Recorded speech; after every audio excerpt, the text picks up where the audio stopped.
RBS news Masaurhi की team आज पहुंची है धनरूआ प्रखंड की हुलासचक बीर पंचायत में और हुलासचक बीर पंचायत के भावी प्रत्याशी के घर हम पहुंचे हैं, जिनका नाम है किरण देवी। किरण देवी इस पंचायत से लगातार 2 बार मुखिया रह चुकी हैं।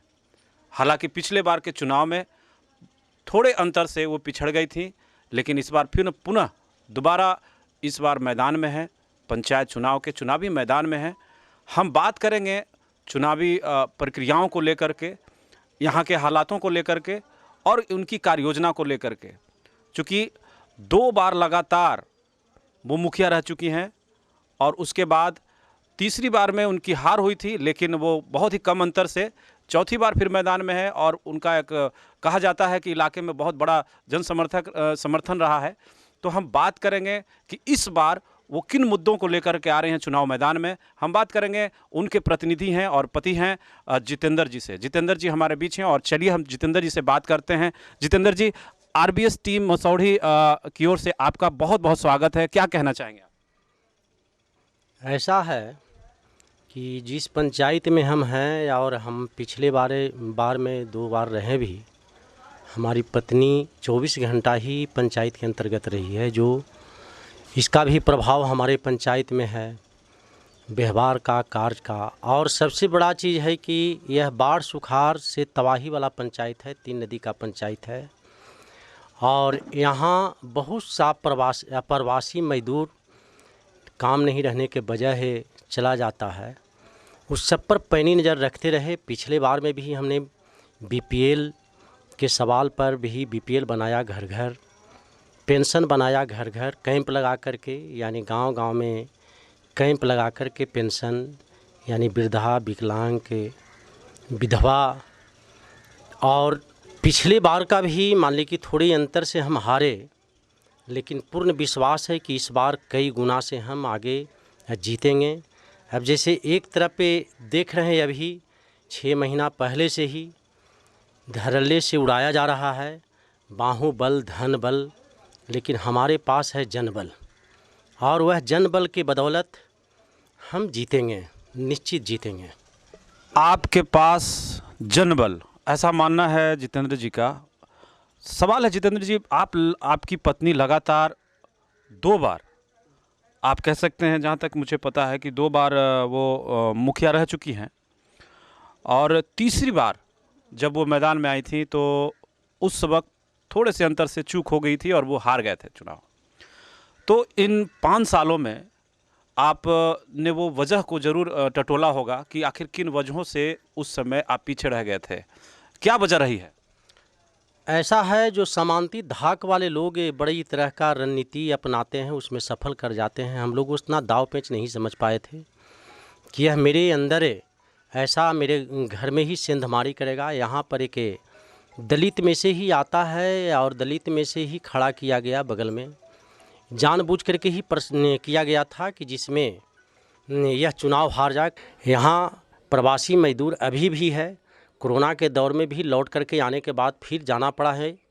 हम तमाम समस्याओं के लेकर के, और काफ़ी चरम सीमा पर भ्रष्टाचार, जो लूट है पंचायत में, जो ग्राम सभा के सरकार में, जो जन जन तक के हर योजना का हम लोगों ने एक कैंप लगा कर के बताया करते थे और उसमें घोर दिन दहाड़े लूट हुआ है।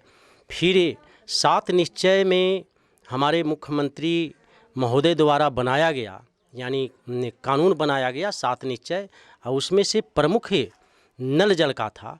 वह उदाहरण स्वरूप भी कहीं पर एक भी गांव नल जल संपूर्ण नहीं है। अभी भी सब जगह जो पंचायत मेरा जो धनरूआ प्रखंड के सबसे बड़ा पंचायत है और 19 वार्ड टोला और गांव मिला करके, टोला टाटी मिला करके 29 होता है।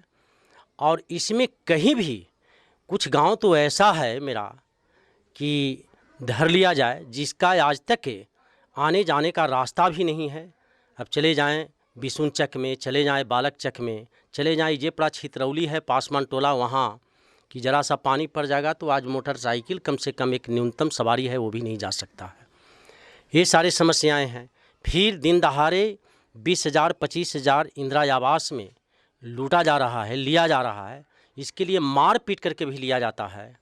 यहाँ तक कि हमारे कई ऐसे हैं जिसको हमने पेंशन बनाया था, कैंप लगा करके पेंशन बनाया था, वो पेंशन में ढेरों मर गए। उसके ये बहाने कि उसका अंगूठा का नहीं मिल रहा है, कि आँख का पिपनी का नहीं मिल रहा है। तो ऐसे कई लोग मर भी चुके और कुछ लोग अभी जिंदा हैं भी तो नहीं मिला है। उसका भी खोजबीन हमारे प्रतिनिधि द्वारा, आज वर्तमान प्रतिनिधि द्वारा नहीं खोजा गया, नहीं जांचा गया। ये सारी समस्याएं हमारे पास आते हैं लोग लेकर के। मेरा सवाल यह है कि आप किन मुद्दों को लेकर इस बार चुनावी मैदान में आप उतरे हैं? अपना मुद्दा बताइए।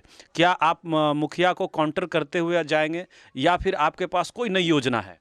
ऐसे देखिए, काउंटर नहीं बल्कि देखा जाए, वो हमारे जो मुखिया रहे हैं, जिनके अभी पत्नी हैं विभा देवी, इससे पहले वो खुद मुखिया थे और हमारे पत्नी के रीजन में ही उन्होंने उप मुखिया रहे हैं। उस दौर में अभी धर लिया जाए, किसान का एक प्रमुख जो भवन है, जो कृषि परामर्श भवन बनाना था, उस दौर में नहीं बनने दिए, सहयोग नहीं किए। और हमने जो बीपीएल बना रहे थे उस दौर में, आज तक पंचायत सचिवालय भी नहीं बन सका बेहतर ढंग से। कहीं पर किसी तरह का किसान का नकदी बटाई, इस सब पर कहीं जोर नहीं रहा। हाल फिलहाल भी जो बाढ़ आया, पिछले बाढ़ से भी काफ़ी भयावह था, बल्कि सरकार द्वारा 3 पंचायत का पदाधिकारी द्वारा घोषणा किया गया, सोनबई पंचायत और बीड़ पंचायत और यह देवधा पंचायत, यह तीनों पंचायत का नहीं दिया गया। तो हम समझते हैं कि वर्तमान मुखिया का ही कारण नहीं लिया गया, जानबूझ करके नहीं लिया गया कि परामर्शी समिति बना है बाढ़ तक के। अब परामर्शी समिति के जरिए बाढ़ ने वितरण कराएगा, मुखिया का महत्व नहीं रह जाएगा। तो ऐसी स्थिति में हमको हमारे सामने जनता का जो समस्याएं हैं, वो तमाम समस्या हमारे पास आता है। इसलिए लगा कि एक ऐसे भी समस्या के लेकर के, समस्या के जनता के हित की लड़ाई लड़ते रहे हैं, तो इस बार मजबूती के साथ हमारा, बल्कि लोग ही खड़ा किए कि नहीं आप खड़ा हों। और हमको पूर्ण विश्वास है कि विकल्प में यह एक प्रेरणादायक, यह बॉर्डर से हम मुखिया, हमारी पत्नी मुखिया रहेगी और जनता काफ़ी जोश खरोश के साथ उन्होंने जो भी रंग अपना लें, हमको तो यहाँ तक विश्वास है कि उनको जिस तरह के पहले भी सह दिया गया है, अभी तक ये लूट खसोट में हम समझते हैं कि अपने आप ही नहीं कर रहे हैं, बल्कि ऊपर से सरकार का ही संरक्षण प्राप्त है, जिसको वजह से, कारण कि हमने पिछले काम काज भी किया है, उसका भी पैसा नहीं मिला है, राशि नहीं मिला है, ये भी देखा जा सकता है। ये सारी समस्या मतलब इनका कहना है कि इन्होंने जो योजनाएं अपने कार्यकाल में शुरू की थी, कुछ योजनाओं में राशि का अब तक भुगतान नहीं हुआ है।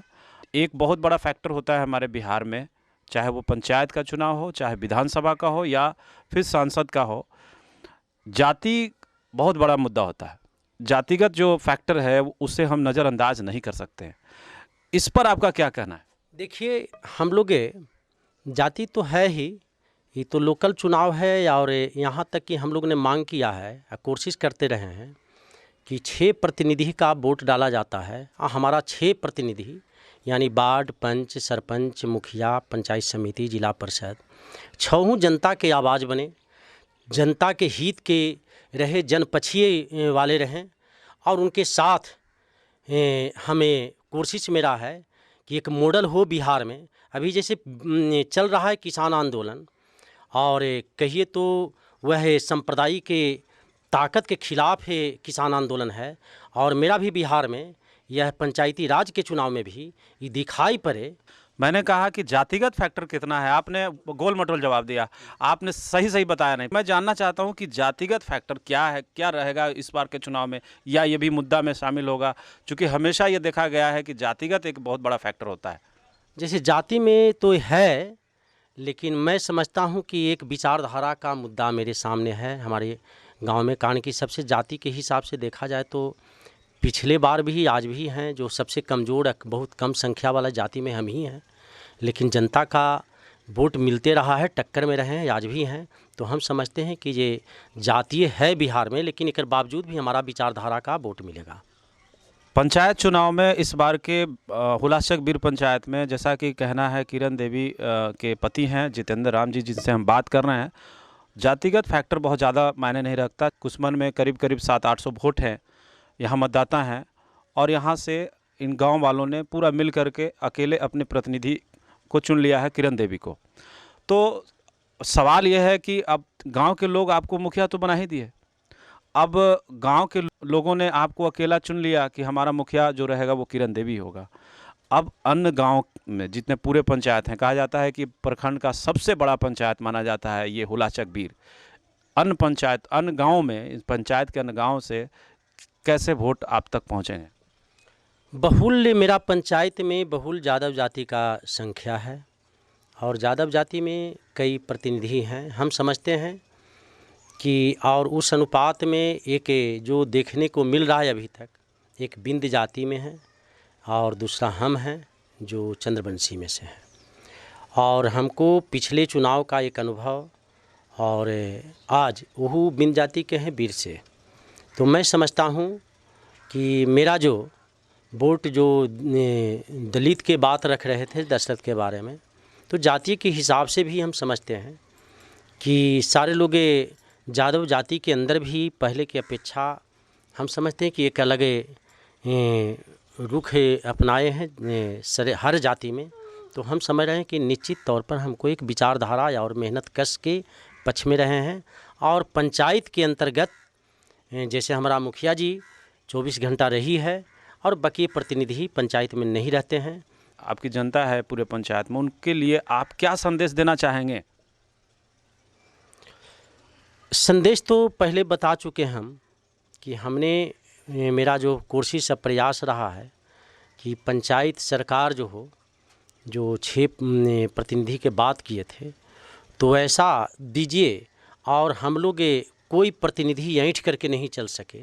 और यहाँ हम लोग अनुशासनबद्ध है, यहाँ जनता के आवाज़ बन करके जनता के जन समस्याएँ के लेकर के, चाहे पढ़ाई लिखाई के सवाल हो बच्चों का, या राशन किरासन का सवाल हो, भ्रष्टाचार का सवाल हो, फसल का गारंटी का सवाल हो, ये तमाम समस्याओं पर सारे प्रतिनिधि हम लोग अनुशासनबद्ध है और 24 घंटा यहाँ रहेंगे।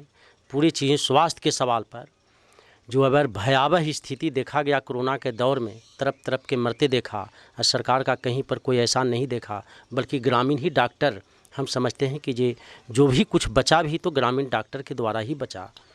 जितेंद्र जी, मैं सवाल जो है, जो विषय पर आइए, मैं जनता के बीच संदेश देने की बात पूछ रहा हूं आपसे कि आप क्या संदेश देंगे जनता को, अपने वोटरों को? आरबीएस न्यूज़ मसौढ़ी के माध्यम से क्या संदेश देना चाहते हैं? इस बार के चुनाव में कैसे वोट करें लोग, किन प्रत्याशियों को चुनें, किस तरीके से वो वोट करें, ये संदेश मैं जानना चाहता हूँ। देखिए, इस बार तो चुनाव में एक मशीन पर जैसा चर्चा है कि 4 वोट का, 4 प्रतिनिधि का वोट पड़ेगा मशीन से, इलेक्ट्रॉनिक मशीन से, 2 बैलेट से, और जन जन तक के हम लोग ले जाना चाह रहे हैं। संदेश इसी रूप में देना चाह रहे हैं कि जो एक मशीन से शुरुआती दौर पर रहा है जिसमें विलम्ब होता था, ऐसे भी समय के अनुसार उस तरह का व्यवस्था नहीं रहा है। आज भी बहुत सी जगह पर व्यवस्था उस रूप में नहीं रह पा रहा है। तो एक तो सस्पेंशन में है, लेकिन संदेश में तो हम लोग पहले से ही जागरूक कर रहे हैं, बैठ रहे हैं और इस पर संदेश दे रहे हैं कि हमारा प्रतिनिधि, यानी हम सिर्फ एक मुखिया का नहीं बल्कि तमाम प्रतिनिधि, हम ऐसे प्रतिनिधि बने या बनाएं जिसमें आपसे अलग नहीं हट सकते, आपके समस्याएं के लेकर के हर हमेशा बरकरार रहें। इस तरह का व्यवहार कार्य, गांव-गांव हम बैठक करते हैं, ग्राम सभा करते हैं। इसी क्या लग रहा है आपको कि इस बार के चुनाव में आपको क्या लग रहा है, कितने मतों से आप जीतने वाले हैं? देखिए, हमको एक उदाहरण दे रहे हैं कि छुच्छे यादव का ही बस्ती है निजामत, वहाँ मैंने गए, मात्र एक नर्सिंग पासवान है साथ में, भींगते हुए पहुँच गए।